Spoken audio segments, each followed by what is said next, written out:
So I waited about 6 months after the new year to make my top 10 list because I wanted to be absolutely sure. Hello, Adam Ryan Donato. Hello, welcome everybody, and I'm doing something a little bit special today because I'm going to do my top 10 favorite movies of 2021. People hate worst movies of the year list. Well, here's the best one, and these are the best to me. My favorite, my best movies of the year 2021. So if you disagree, good. I'm happy. Tell me in the comments how stupid I am. I thrive on that. Every year I post my top 10 list. No one's ever like, yeah, that movie's great. They're always just like, oh, you like that, idiot? Which I do genuinely enjoy because I thrive on conflict. So just a few things about this list. I guess I'll throw out some honorable mentions. Judas and the Black Messiah should be on my top 10. It really should, because I didn't put it on last year's top 10, even though it was nominated for the Oscars. It was a 2021 movie. Now putting it on this list when like no one's talked about it for like a year kind of feels weird to put it on there. I'm gonna leave it off my top 10, but definitely an honorable mention. Great movie. I'm a little Catholic boy, so all the religious stuff really hit me. Daniel Kaluuya's performance was one of my favorite of the year. So was Lakeith Stanfield. Sad, powerful movie, and I adored it so much. I saw it on Valentine's Day. Absolutely love it. Great, phenomenal movie, and it's probably a lot logistically better than a lot of these other movies, I'm gonna say. I haven't rewatched it, and I haven't bought the Blu-ray, so that's a little bit damning. I'm sure if I saw it on sale, I'd buy it, but it hasn't been. Honorable mention, I'm gonna say, was Licorice Pizza. This is a movie that I really enjoyed despite not knowing how much I was gonna be into it. There's a lot of controversy surrounding it, and that's kind of why I'm just like, yeah, and when everything's tied, just, yeah, give out the movie that everyone hates because it was making fun of Asian people, and it's also about an adult that is in a relationship with a child, which I recognize that it was in a different time, so I'm not going to sit here and be like, wow, movie, how dare you. It's definitely a little bit weird, and it's definitely a double standard that people are less mad because it's an older girl with a younger guy, but Bradley Cooper has one of my favorite performances of the year in the like 2 scenes that he's in, but he's so obnoxiously funny. It was honestly the funniest scene in any movie all year. But yes, let's get to it. Here we go with my top 10 list of 2021. Number 10 on my list is a movie, is very huge movie, big movie. I'm sure we were all really excited about it. All of the conversation around it and how it brought back cinema. This is the type of movie that we should be constantly making and being excited for. Dune by Denis Villeneuve is a movie that I loved. I was very, very into the scope, the world building, the performances, the direction, the special effects, the music. Everything was phenomenal about this movie. The only thing, if I really had to like split hairs and complain about it, is that it's like long. It's not very light at all. It's a very heavy watch. Your mom will probably not like this. And also the fact that it's like half of a movie or a third of a movie, and it doesn't really feel like its own full story. It feels like the beginning of something. It feels like Fellowship of the Ring, which I love Fellowship of the Ring. After that, you're like, well, we're getting more, right? And yeah, we're getting more, and that's great, but right now, seeing it as it is right now, it's hard to judge it as a whole when it's a smaller part of something. I'm sure I'll be there day one for the new one. Thank you for saving cinema. Great movie. Dune. 10. Number 9, we're gonna go with a movie that found myself all alone on because I absolutely adored it and no one else seemed to even care about it whatsoever. Now, keep in mind, I did watch it a little bit after it came out because I just figured it wasn't gonna be anything good. It's a franchise that I absolutely love and they're rebooting it again, and I was like, When I finally did see it, I knew the spoiler, I knew the twist before I watched the movie. And I went in, absolutely loved it. The twist got me. Even though I knew what it was, it still made me feel like, wow. Took the franchise in a lot of new directions that I really appreciated. It was about something. There was a main character that I cared about. Personally, as someone who grew up loving the Saw movies, I'm biased, but Spiral was fantastic. The last act of this movie, the climax of this movie, wow. Absolutely phenomenal. I can't believe that they made me feel so many things. Chris Rock was great in it. Samuel L. Jackson really wasn't in it very much, but when he was there, he was good. The guy from The Social Network that's friends with the Winklevoss twins, he's there and he's good. I don't really care about the traps ever. I'm not really a big traps, blood, gore, guts, screaming kind of guy. A pretty scary movie. And I just like that it has themes and is about things and like ACAB, let's go, baby. It kind of felt like Saw 6, where Saw 6 was all about how the healthcare system is fucked up and how corporations abuse it. They're holding people's lives in their hand and fucking them over all the time. This was like about cops and them getting their comeuppance for how they mishandle their power in society. I thought that that was really, really interesting. And I thought the way that they wrapped that up at the end was very, very interesting and awesome. I want a sequel. I know we're not going to get one because it came out towards the beginning of the year, and that's when box office really wasn't hitting too well yet. I would love to see this franchise continue because it kind of left me with like, what the fuck? What are you going to do? You know, like, and that's kind of what like movies are supposed to be. So thank you, Spiral. Thank you so much, Chris Rock. I'm so sorry Will Smith punched you in the face. He's an asshole. Number 8, we have a movie that I actually voted for Best Director at the CACF Awards. Let's go Lana Wachowski, baby. Let's go with Matrix Resurrections. This is a movie I didn't want. And I remember when the trailer came out, people were like, let's go. And let's go for Wachowski. Whatever the Wachowskis want to do, I'm there. I'm there because I love Speed Racer. I love The Matrix. No matter what they do, they're going to do something bold and out there. I appreciate them so much, but I didn't want another Matrix movie. I thought this was another rehash of a Force Awakens-esque type reboot, remake, sequel, requel, whatever the fuck. I don't care. The movie's about how no one wants another Matrix movie, and that was awesome. It was like Lana being like, you're going to make me make a Matrix movie? Okay, well, I'm going to make it about how it's stupid to make a Matrix movie again. And yeah, it really worked for me. And having such a vulnerable Keanu Reeves in this movie was awesome. Like, if people complain about Luke Skywalker being a bitch, oh my gosh. Trinity, this is honestly like a Trinity movie, and she was awesome in it. Jonathan Groff was fun. Neil Patrick Harris was even more fun, which I love him so much, so seeing him take a more prominent role in a movie is really welcome, especially when it's something not called The Smurfs. Is the action less cool than before? Sure. Is the choreography and the special effects worse than before? Maybe. The direction they went with the story and the themes and how they left it off, finding a way to continue the story in a way that's logical and makes sense, adds to the world but doesn't fuck with the original ones, great. Love it, love it, love it. I'm team Matrix Resurrections. Viva la Last Jedi. Number 7, we have a movie didn't know anything about. I've never seen any movies by this guy, but I just decided to check it out because I love Adam Driver and I love Marion Cotillard. Annette turned out to be one of my favorite movies. This rock opera of a movie was phenomenal. It's so weird out there, but the music's so great and the drama is so compelling, and I feel like it has so much to say. Love so much of this soundtrack. So may we start, may we start, may we now start. How many times have I quoted to someone like, we love each other so much? And then Baby Annette's so creepy and weird. This movie's fucked up. Simon Helberg fucks in this movie, okay? I love that it's such an under the radar little movie that I loved, and it's for me, and thank you. Number 6, I'm going to kind of surprise people. Now, if you know me, my favorite director is M. Night Shyamalan, because no matter what happens, he's either going to make like the best movie or the worst movie. And I've gotten to the point where anything of his isms, like any M. Night Shyamalan isms, like his humor, his scares, and his twists, and his crazy concepts, dialogue, oh my gosh, like I'm just in love. I'm smitten with him. So Old was obviously one that was amazing for me. It was the first screening I got to go to in person. I had a great time. I thought it was a fantastic movie. Cool concept. I want to read the graphic novel Sandcastles, I think. A lot of people complain about the dialogue being awkward, which, like, yeah, human beings are awkward sometimes. I'm sorry if that sucks for you. And sometimes it's really funny and, like, creepy and weird and awkward. I think it works really well, but if someone wanted to sit here and be like, that movie's dumb, I get it. If you're not signed up for an M. Night movie, then that's fine, but it was creepy and weird. I feel like it had a lot to say, and there were some beautiful moments in there, like the final scene for the dad, played by Gael Garcia Bernal, made me cry. That was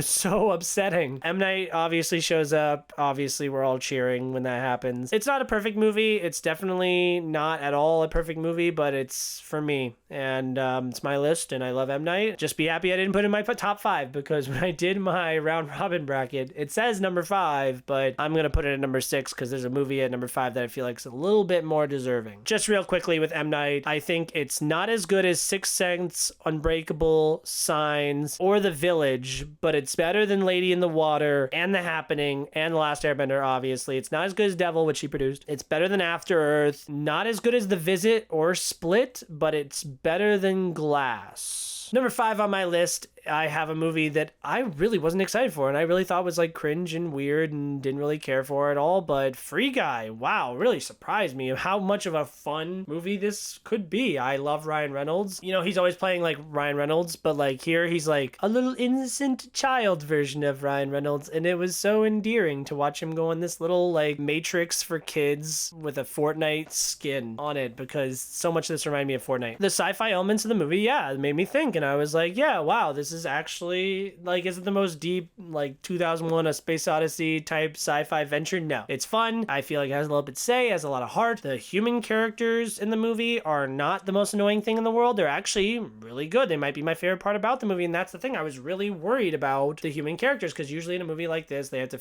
do a bunch of filler because it's cheaper to shoot and you don't need to use special effects when you're in the real world. I had a lot of heart, and at the end of the movie, when the main human characters fulfilled their arc, I felt very satisfied, and that might be my favorite part about the movie. I know I said Bradley Cooper is the funniest thing of the year, but I also laugh every time I see the trailer and I see Lil Ray Howery. This is the greatest cup of coffee of all time. We have the same cup of coffee every day. Shut up. And like, yes, it's childish and this is like a movie for tweens and whatnot. You know, I'm happy to support original blockbuster in a day and age where only franchise movies, like we're sitting here championing Top Gun this year. Oh yeah, thank God Top Gun stuck it to Disney. Yeah. It's still a sequel to a franchise movie from before. And I know this is based off like a Reddit post. Ryan Reynolds sold this movie in a time where movies weren't kicking too well with an original concept. I really like Sean Levy and I really appreciate this movie. Not to mention Fantasy is a bop. Number 4, I think this is my most anticipated movie of the year if it wasn't old. I'm a big Lin-Manuel Miranda fan and I think he had quite the year for himself. I was a big fan of Vivo. I was a big fan of Tick Tick Boom. I think he did one other thing in Kanto that I really, really liked. But my favorite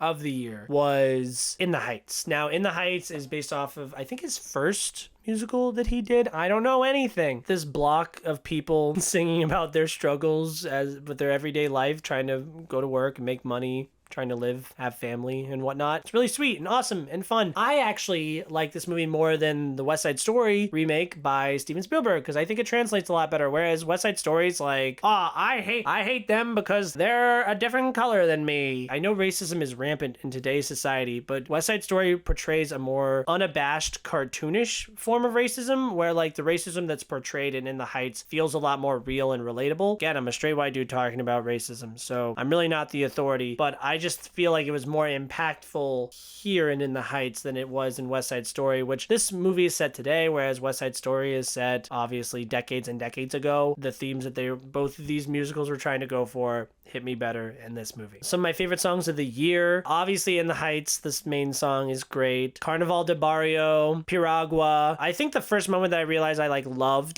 this movie was the Salon Girls song No Me Diga, and all the heads are moving and it was so much fun. I had a great time with this movie. I'm a big fan of Hispanic culture and it felt like a Hispanic version of Do the Right Thing if it was a musical. I feel like the script's not really buttoned up, and hearing about how the actual musical story was written is different from this, and I feel like they did it better in the musical version from what I've heard, but I haven't seen the musical, so who knows. So what a great summer fun musical movie. I'm so happy I got to see this, and it's my third favorite movie of the year. Not to mention Abuela. Love Abuela. Oh my gosh. Paciencia y Fe is one of my favorite songs of last year. I'm pretty sure it made my top 5 on Spotify. My top 3 is where it really gets difficult because tier-wise, any of these 3 movies could have been my number 1 of the year, and looking at it now 6 months later, pretty sure I made the right choice. I love James Gunn, and The Suicide Squad is my third favorite movie of the year. This movie was absolutely fantastic. I could tell just from those are people who died, just from that sequence. I was like, wow, they fully understand the concept of this comic book and they're executing it with perfection. I love what they do with the main squad at the beginning. I love the role that's cut out for Margot Robbie's Harley Quinn, character that many people might feel has overstayed its welcome. I thought was done to perfection here. The recasting of Will Smith's character, I mean, it's a different character, but it's like the same character. Idris Elba, fantastic. I'm happy that Dave Bautista couldn't take John Cena's role because John Cena killed it. And then he went on to go have his own show, which I didn't really care for too much. I think I watched 2 episodes and then I stopped. King Shark, instantly iconic. I think he won the award at the Adams for favorite CGI character of the year. He's so cute and awesome and funny, and I love him. He's honestly a lot of the heart of the movie. Speaking of heart, oh my gosh, this movie, which is an R-rated superhero film about like a bunch of villains who have nothing to live for, and we're just gonna send them in these impossible situations, and they're probably gonna die, but fuck them because they're bad guys. Somehow you were able to make that have more heart than the damn Guardians of the Galaxy. That's impressive. This movie's hilarious. The action in this movie is badass. It's so stylistic and cool. It's James Gunn, so the soundtrack's awesome, and the ending is one of my favorite endings of a superhero movie I've ever seen. Starro was great as a villain. I'm making a list right now of ranking every single superhero movie I've ever seen that came out in theaters. The Suicide Squad, very high up there. Number 2 on my list is a movie that I worked on, actually. I worked on a few of these, but I remember specifically working on this one because I use it as an example a lot. The Mitchells versus the Machines is a movie that I personally relate to because I went to film school and whatnot, and I'm a big animation fan, and I like Phil Lord and Chris Miller, who I know were involved with this movie. Danny McBride kills it in this movie as this like goofy dad who's just trying his best in this little family road trip, and it's got like this whole sci-fi aspect to it because it is just kind of like the family has to get from point A to point B. It's a road trip movie, and they're at conflict with each other and they need to resolve it, but there's a whole robot apocalypse that's happening in the middle of it, and it's so much fun. An obnoxious amount of heart. It makes me cry every time. It makes me laugh. If you can make me cry in multiple different ways, you succeed in my book. It's a great time of a movie. It's one that hit me where I live personally. There's a lot of memes in this movie, and it could be very easily a cringy type movie. Everything worked for me. It just gave so much more personality and style to the movie. The editing was hilarious. I'm all about what this movie is, and I know it's the creators of Gravity Falls who I think directed it. Made me want to watch Gravity Falls. Everyone keeps recommending it to me, and I probably will re-embark because I did the pilot and that was about it. Love, love, love The Mitchells vs. the Machines.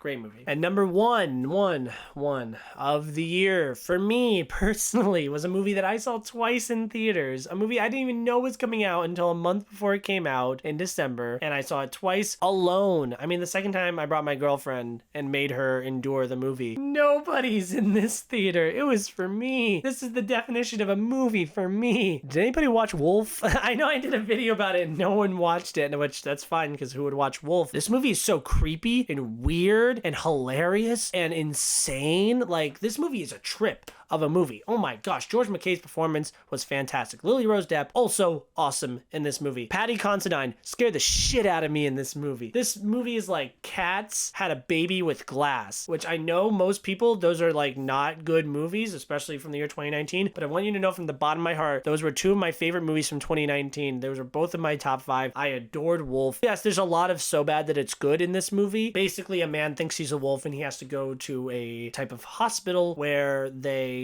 try to rehabilitate youths into not thinking that they're wolves or any other type of creature and that they are actually a human being. We see these youths struggle with that. It's very interesting, and it's made me think so much and have so many different conversations about, should we let him be a wolf? Just let him be a wolf if he's not hurting him, but he clearly he's hurting somebody, but he's hurting himself, but he's a minor, so does he really have agency over what his state is? It's a movie that personally resonated with me a lot, and one that I'm definitely going to be championing and trying to show to people so much throughout the rest of my life, and it's stuck with me, and I can't wait to buy the Blu-ray, but I struggled with it because it's stayed expensive since the moment it came out. Blu-ray DVD digital combo is usually what I go for, and I haven't been able to find that yet, and I can't find it in stores. No one saw this movie, nobody cared, but I did. So I just want to say thank you to all these movies. I just want to say thank you to everyone for watching this, and please check out all of these movies. How many of these movies have you seen? What was your favorite movie of 2021? I think, honestly, pretty solid year. I don't think it was great. I already think 2022's end up being better, but because when I did my Dynasty rankings, Wolf is decently high up there. Mitchell's is definitely there, and then maybe Suicide Squad, but we're going from 2013 to today, so it's kind of slim picking. So probably Suicide Squad didn't get to make it. I'd be surprised if Mitchell's didn't. So Wolf definitely does. I saw 133 films. I think there was like 20 something 5-star movies, and that's awesome. This is definitely the most movies I've seen in a singular year, and in 2022 I've already surpassed that, and I've started doing these videos, and I've started going to screenings and stuff, and I really appreciate the platform that I've been given. I go given or obnoxiously been like, hey, I have opinions and you guys should listen to them. Here, look at me. So thank you for looking at me for what probably will end up being a 20-minute long video. I can't wait until this year here where I can make my top 10 list. Check out my power rankings list. Follow me on Letterboxd at AdamRyan03. Thank you guys so much for watching. Like, comment, subscribe. Keep loving movies. Tell me how I'm dumb and I like dumb movies, or tell me how I'm great and I like great movies. And what was your favorite movie? Thank you guys so much. Give Wolf a chance.